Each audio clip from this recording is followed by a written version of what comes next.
Hello friends, तुम्हाला विश्वास बसणार नाही जर मी तुम्हाला सांगितलं की भाकरीच्या तव्यामध्येच अशी मेथीची भाजी बनवली तर खायला इतकी छान आणि टेस्टी लागते।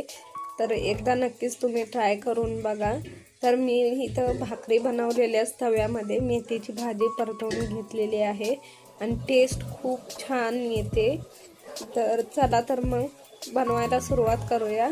तर मी इथं भाजी धुवून घेतलेली आहे, जास्त बारीक नाही चिरणार आहे मी, थोडी ओबडधोबड कापून घेते। सगळी भाजी कट करून घेतलेली आहे। चला तर मग फोडणीची तयारी करूया। इथं फोडणीसाठी मी बारीक चिरलेला लसूण, एक कांदा आणि तिखटाप्रमाणे मिरच्या घेतलेल्या आहेत। आता इथं तव्यामध्ये मी तेल टाकलेलं आहे।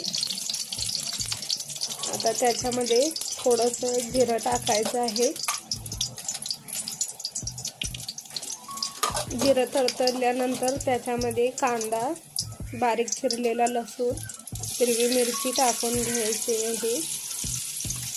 थोडासा सोनेरी कलर येईपर्यंत परतवून घ्यायचे आहे। त्याच्यामध्येच मी मुगाची डाळ टाकणार आहे थोडी।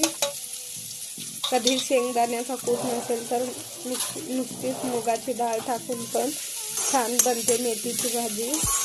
आणि भाकरीच्या तव्यामध्ये तर आणखीन जास्त छान टेस्ट येते।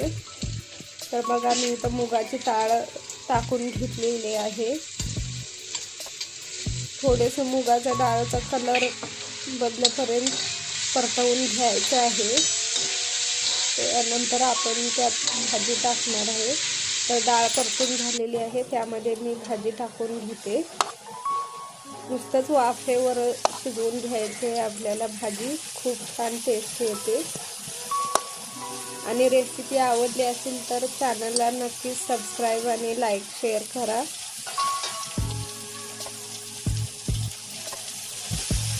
थोडं वर खाली करून घेते भाजी,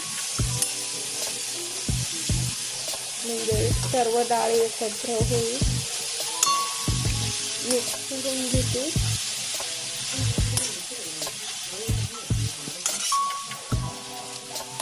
मिक्स करून घेतलेली आहे। आता थोडंसं मीठ टाकून घेते। भाजी शिजल्याच्या नंतरच मीठ टाकून घ्यायचं, कारण नंतर भाजी शिजून खूप कमी होते।